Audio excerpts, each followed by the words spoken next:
Number 3, the figure below represents one whole. Based on the model, what fractional amount does one piece represent? So this whole pie represents, or pie, I called it a pie, this whole circle, this model, represents one whole.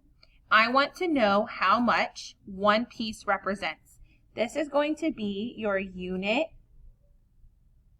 fraction, and we've talked about that earlier this week. So I want to know what one of these pieces represents. So first I need to do is I need to count my pieces. 1, 2, 3, 4, 5, 6, 7, 8.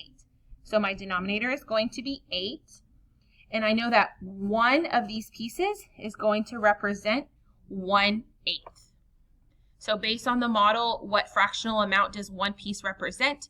One piece represents 1/8.